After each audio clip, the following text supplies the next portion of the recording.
โอ้ยเนาะยังขาดอีกอย่างหนึ่งพี่น้อยเนาะนี่แหละตามจุดประสงค์ของผู้ใหญ่เพิ่นเด้อพี่น้องเด้อเนาะฝากน้องเพิ่นไว้ก่อนเปิดคลิปเปิดภาพมามื้อนี้พี่น้อยเนาะโอ้ยเนาะเสียงสนั่นหวั่นไหวอยู่พุ่นละอยู่ทางแจ้หัวพุ่นแหละพี่น้อยเนาะเอามื้อนี้ซื้อข้าวซื้อของเข้ามาเต็มรถพี่น้อยเนาะน้องบุษบาบ่อยู่เด้อมื้อนี้เด้อ เอาเนาะทำอะไรถึงไปรุ่นกันพี่น้อยเนาะสิมียังแหน่ในนี้เนาะเอาก็เลยแวะเวียนเข้ามาหาบ้านน้องหัวน้องจันเพิ่นพี่น้อยเนาะเมื่อวานนี้บ่ได้แวะได้พี่น้อยเนาะบ่าวเพิ่งขึ้นไปบ้านน้องบุษบาเลยเนาะขี่รถใกล้มาหรือว่าเห็นพักเขียวคักซ้ำก็เลยแวะเบิ่งก่อนเนาะบรรยากาศยามแลงมื้อนี้เอ้ามาได้ไสนี่เด้อสบายดีน้องเอาติดอะตึมก่อนเนาะขึ้นยนต์ได้ขึ้นว่าน้องบุษเพิ่นคือว่าบ่อยู่มื้อนี้เนาะเราไปส่งนางอ๋อเพิ่นไปส่งนางอ๋อเมื่อวานนี่เพิ่นบอกว่าเพิ่นอยู่พี่น้อยเนาะว่าไปส่งนางตอนเช้าประมาณตอนบ่ายก็กลับมาเพิ่นว่าแต่ว่าบ่มามื้อนี้เนาะไปนอนอยู่พุ่นเลยบัดนี้พี่น้อยเนาะโอ้ยเพราะว่าไปส่งหมู่ได้หมู่ก็ขอให้นอนนำก่อนอ๋อไปส่งหมู่คอยนอนนำอ้าวหมู่เจ้าสาวเพิ่นบ่เจ้าสาวเพิ่นบ่สิให้หมู่นอนนำเนาะว้าวเจ้าบ่าวกับเจ้าสาวเกิดเข้าห้องหอไปสินอนนำกันได้เดี๋ยวใดน่ะเนาะบ่แต่ว่าน้องหันผู้ที่แบบเฮาเป็นหมู่กันไปส่งนางหันต้องนอนนำหมู่ก่อนคืนนึงอ๋อนอนนำหมู่ก่อนคืนนึงเจ้าบ่าวดิจ้ะอ้าวเจ้าบ่าวก็นอนนอกเนาะเจ้าบ่าวก็นอนนำเจ้าสาวแล้วเนาะบ่นอนนอกเจ้าบ่าวนอนนอกอ้าวยังบ้านกับเจ้าคือแปลกแท้นี่เนาะเจ้าบ่าวกับเจ้าสาวก็นอนนอกโอ้ยแล้วกันเนาะยิงรวยหมดยิ่งรวยหมดไก่เขากินผักแล้วอ่ะเธอเอาโดยน้องจันเพิ่นโอ้ยโคตรพักเลยบ่มื้อนี้โหดแล้วเอาไปนมไปใส่มื้อนี้มาเลยเรามาแต่ใส่มันใส่กับบ่โอ้เราเก่งนี่พี่น้อยใส่กะทิใส่กับหนูก็เป็นได้แล้วหั่นน่ะนี่เอาไก่เขาพักน้องมาได้มั้ยไก่ข้าวสวนแปลกันพี่น้อยเนาะน้องบุษบ่อยู่ซ้ำก็คือสิเป็นมื้อหน้าพุ่นแหละพอดีแล้วพี่น้อยเนาะมื้ออื่นก็สิซื้อเครื่องเข้ามาเพิ่มอีกเพราะว่ายังบ่ครบยังอย่างหนึงพี่น้อยเนาะตามจุดประสงค์ของผู้ใหญ่เพิ่นพี่น้อยเนาะเอาก่อน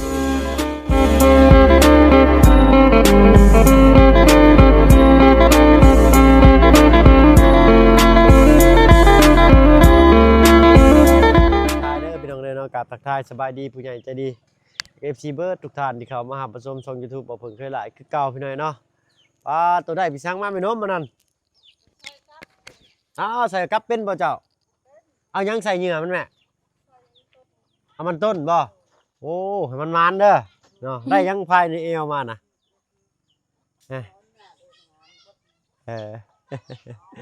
น้องหัวอะไรน้องหัวใส่เป็นบ่ใส่กับบ่เป็นน้องจันใส่กับเป็นบ่เป็นซ้ำโอ้ยแล้วกันเฮ็ดไก่เหยียบพักระเบิดแล้วบัดนี้คอยจับเอานั่นให้เราให้เห็นบ่เอาไหมน้องหัวไหมค่อยเฮ็ดแต่ไฟสิมานแม่แล้วแล่นมาหับเอาเลยผู้เอาต้นหมกแตงยังบ่ขึ้นบ่น้องบ้านใหม่ก็ได้ปลูกใหม่อีกให้เขาปลูกอีก3 เดือนนี่3 เดือนแล้วปลูกก่อนหันออกได้2 ต้นนะปลูกโอ้ยเนาะปลูกรอบ2ออกต้นนึงอะไรกันน้องว่าปลูกรอบแรกหัน2 ต้นปลูกรอบที่2ออกอันนึงปลูกรอบแรก2 ต้นแม่นปลูกรอบ2เอารอบนึงออกต้นนึงเอาไม้มาอันนั้นน่ะรอบ3จะได้ออกเลยนี่ก็ได้ใส่นี่แม่นบ่บ่แม่นประกาศบ่แม่นนี่ประกาศอันนี้เนาะบ่ออกเลยมีแต่อ้ายสิได้ฝากข้าวของไว้อยู่เฮือนเจ้าเด้อน้องเด้อโดยผู้แลมื้ออื่นผู้แลทางบ่เพิ่งจีเข้ามาใหม่พี่น้อยเนาะเพราะว่าน้องบุตรเพิ่นบ่อยู่ได้สาเหตุใดซะ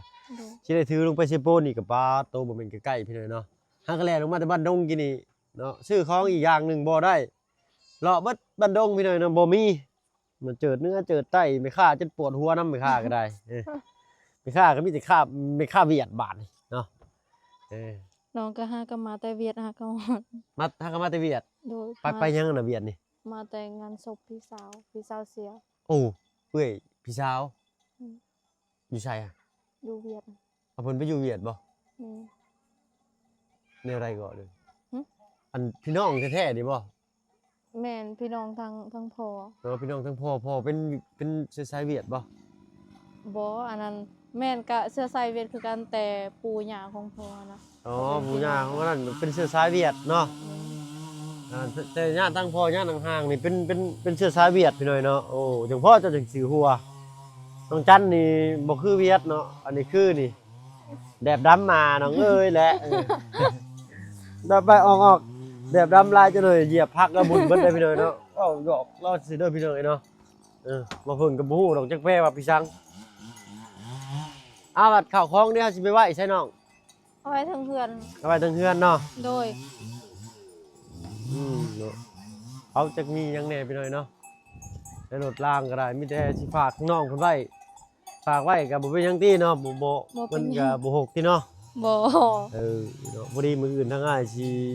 เข้ามาอีกเนาะมื้อนี้เข้าเมื่อค่ำบ่ได้เด้อเดี๋ยวนี้นะเพราะว่าเป็นวันศาสตร์ที่2เด้เพิ่นสิยามหรือว่าเพิ่นสิยามอยู่ในสะพานหรือว่าหัวครัวแหละพี่น้อยเนาะทุกหัวครัวทุกสะพานเพิ่นสิยามเพิ่นสิมีทหารหรือว่ากองร้อนออกมายามพี่น้อยเนาะบ่ให้ใกล้3 ทุ่มหรือว่า9 โมงแลงเนาะต้องให้สงัดเลยเงียบสงัดเบิดบ่ให้เที่ยวถนนหนทางเด้ เดี๋ยวนี้ แม่นวันศาสตร์ที่2นะสิจังซี่เนาะยังคืนเพิ่นก็สิเลาะกลางบ้านเนาะไผนั่งซุ่มแซวบ่ได้อีกเนาะฮอด9 โมงแลงแหละเลยมันถูกจับปรับเลยทางบ้านเจ้าบ่มีบ่บ่มีเนาะทางบ้านอ้ายมีเด้นะฮะคือว่าแลนี่แบบเพิ่นเป็นชุมชนอยู่ในพี่น้องเนาะเฮาสิเฮ็ดหยังอยู่ในนี่ก็บ่ผิดแหละเนาะเพราะว่าอยู่ทางนั้นอยู่ทางนอกไปมันบัดเป็นอย่าคือในเมืองแน่นะเว้าก็เว้าพี่น้อยเนาะไปว่าอยู่ริมถนนใหญ่เนาะรถสัญจรไปมาเพิ่นก็เห็นนะมันก็เป็นภาพบ่จบบ่งามหรือใดเพิ่นก็ตักเตือนเด้ปีก่อนพี่น้อยเนาะแต่ก่อนน่ะอันวัยรุ่นเพิ่นเข้าไปเล่นเนาะไปเล่นแล้วโซโลเพิ่นตกพอดีถึงวันศาสตร์นี่แหละเพิ่นมาประมาณ 8 โมงแรงนี่แหละกำลัง2 ทุ่มเพิ่นเลยไปเอาธงธงที่ปักอยู่ในโรงเรียนนะเอามาเสร็จมือเอามาจับโซ่รถขึ้นเขาเจ้าเลยให้จับบัดนี้เสียเงินอีกเห็นบ่เนาะใกล้9 โมงอีกบัดนี้ทางบ้านนายเพิ่นสิจังซั่นได้เนาะเพิ่นเข่งอยู่เนาะอันทางนี้คือสิบ่ปานใดไปมีแต่คนเข้าของไปซอยอ้ายนี่แหละน้องเอ้ยเนาะ บ่ เอาตู้เอาได้บ่ล่ะยึบโอ้ยเนาะยังขาดอีกอย่างหนึ่งพี่น้อยเนาะนี่แหละสื่อตามจุดประสงค์ของผู้ใหญ่เพิ่นเด้อพี่น้องเด้อเนาะฝากน้องเพิ่นไว้ก่อนเนาะเพราะว่าจังสิคนลงมือใส่ปูนก็ใกล้ซ้ำพี่น้อยเนาะปึ๊บ นี่แต่ทั้งโทร ปึ๊บโอเคพี่น้อยเนาะฝากไว้ก่อนเนาะเป็นอะไรอันน้องวัวน้ำในใส่ได้ปกติเนาะ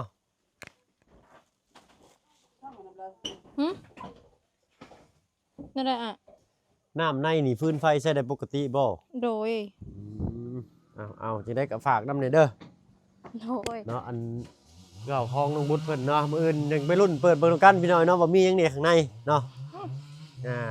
ก็เป็นอีกเคสหนึงที่ป้าลุง FC เพิ่นเชียร์เนาะว่าอยากให้น้องบุตรเพิ่นได้เอาเข้ามาแล้วพี่น้อยเนาะทยอยกันเข้ามาป้ายพาย่างเบิ่งอยู่เฮ็ดชวนเนาะใส่แหละยุทธศาสตร์ที่2บ่นี่ก็ได้ โดย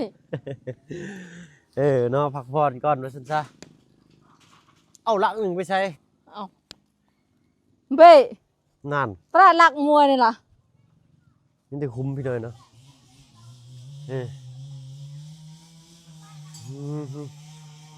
ใกล้แล้วแหละพี่น้อยเนาะเดี๋ยวนี้ดินยังงามเลยนี่ ไปแล้วหลักว่าเพิ่ง ฮะ งัวเอาไปหลักอีกฟุต งัวไปผู้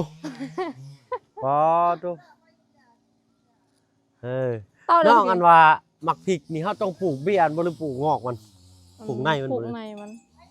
เอากาเอาอะไรมัน ก กล้าเอาในมันจะมีวิธีกล้าบ่จะกล้าเป็นบ่ แม่เราเคยกะอยู่เพราะว่ามันออกมันเป็นต้นแล้วมันใหญ่เฮาก็มา ขุดเอาอะไรไปปักเนาะ อืม ไว้สิให้ทั้งแม่นมเพิ่นกล้าให้บ่เนาะจัก10ต้นเนาะ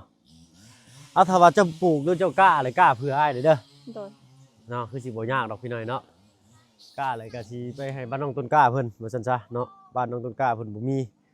ปอดโธมาเลยยิ้มเปื่อยมาแล้วก็ได้แล่นล่ะแล่นคือมันก็ยังบ่ขึ้นมาเนาะผู้แลอีก2-3มื้อเพิ่นว่าเนาะทางทีมงานเนาะก็ลงไปพาครอบครัวไปอัน ไปเล่นบุญมันชาติ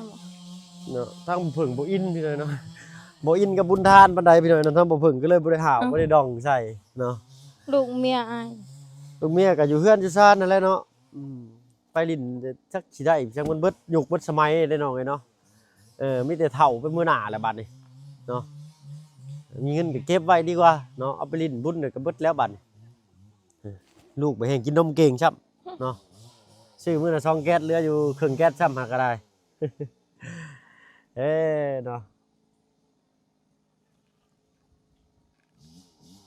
บื้อจึงเฮ็ด มื้อนี้ขุดใหม่บ่ล่ะ โดย เอ้านี่สิปลูกยังแน่ชวนเนี่ย มักแตงมักเพชร แป้งกับพริก โดย เออ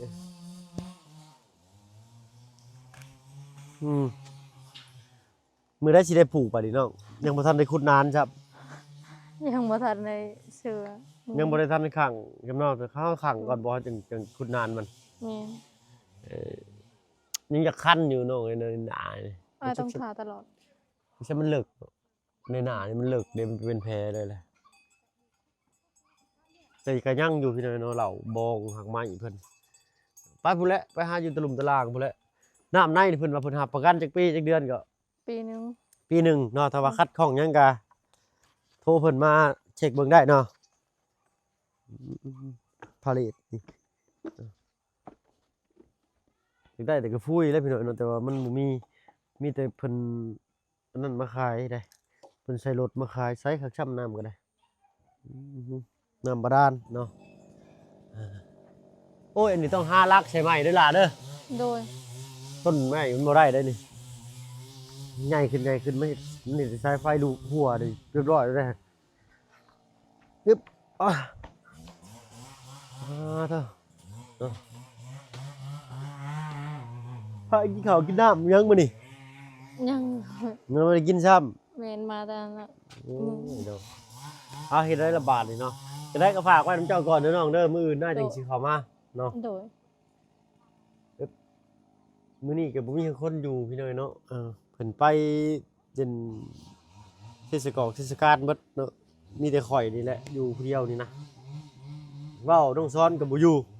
ไปเฮ็ดเวียกอยู่แต่น้องกระเจืองเพิ่นเนาะเพิ่นเฝ้าไม้กับเสาเพิ่นละยันเสาเราเสียกับลูกกับเต้าเพิ่นนะทางน้องสิได้ใช้บ่ได้ไปใช้บ่ น้องอะ แม่นแหละ ถ้าก็มาแต่หันมาแต่ มาแต่งานอัน ทำชุด ชาปนกิจอยู่เวียดเนาะคือกันบ่กับบ้านเฮาล่ะ ทุกวัน สิได้แล้วลาประเทศเพิ่นยังไง หือ เพิ่นปะไว้จักมื้อก็อยู่เวียดนะ มือนึง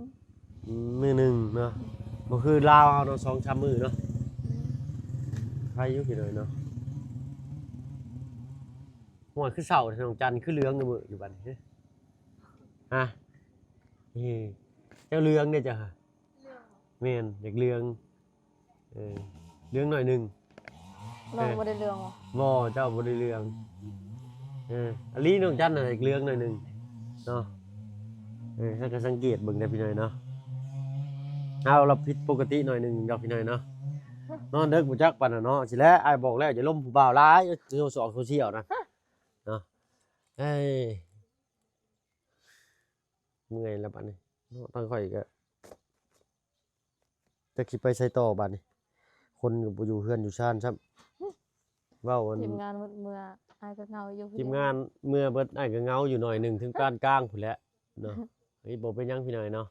หาเงินหาคำไปปัจจิมวนว่า หาเงินหาคำมันม่วนมันก็บ่ได้หาเงินแท้อันน่ะเนาะ ทางเพิ่นเมื่อกะเมื่อเวียกเนาะทางเพิ่นเวียกหลายนี่ธุระปาปังเฮาวัดบ่มีธุระพี่ชังเนาะมีแต่หาเงินสิอยู่สินมให้ลูกก็แล้วสำนั้นแหละหน้าที่ข้อยเนาะ เอารับผิดชอบครอบครัวก็เป็นเฮานี่แหละพี่น้อยเนาะแต่ก็ยังบ่ทันได้เมื่อเทื่อเนาะเฮาก็อดทนเอาอีกก่อนเนาะก็อดก็ยืนก่อนสิได้ถอนคำเพิ่นว่าเห็นจะบอกลุงจันทร์เพิ่นเว้านะแม่นบ่เคยได้ยินบ่เคยแล้วเว้าบ่เคยได้ยินแล้วเว้าบ่ ถูก โอ้ข่อยได้ยินบ่อยเด้อข่อยได้เก้าอดเก้ายืนก่อนสิได้ถอนคำเราแล้วก็อดเอานี่แหล้วเนาะน้ำเด้จะกินน้ำบาดาลบ่หรือว่าไปกินน้ำใจเด้ กินธรรมดา โอ้ยินบ่ได้เลยน้อยมันเป็นตะกอนนะมันเป็นคือนิ่วนี่เด้จะลองสังเกตเบิ่งโลดเวลาเจ้าใส่กระถางเด้อหึงๆไปแล้วมันสิเป็นตะกอนเป็นคราบหินปูนมาเลยจะปะไว้หึงๆนะในโอ่งเฮือนบ้านอันบ้านมีอ้ายนั่นมันสิเป็นตะกอนเป็นคราบหินปูนเลยอ่ะอยู่ในโอ่งดินน่ะมันเป็นไหนสมมุติว่ามันเข้าไปร่างกายมันก็ตกตะกอนอยู่ชั้นนะอันตรายตัวนี้อันตรายเด้อคันว่ากันซั่นก็ต้มบ่คักหึงๆมันก็จะเอามาบะมันเย็นเลยสิกินมีแต่อ้ายสิ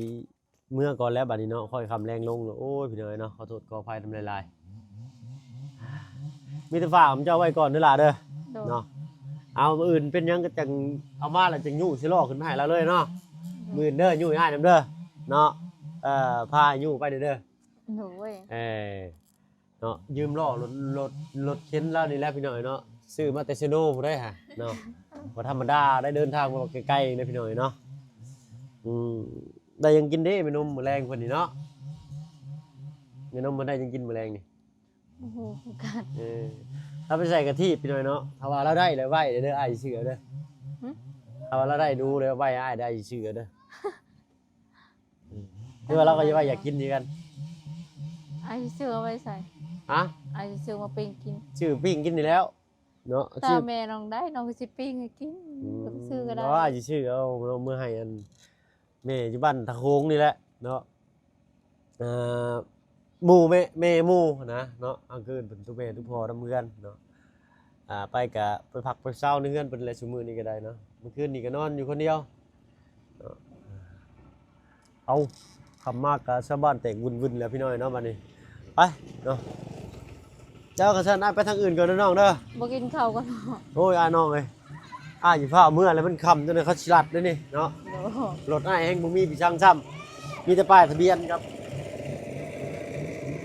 บพี่ช่างก็บ่มีแต่ป้ายทะเบียนอย่างเดียวเนาะเอาก็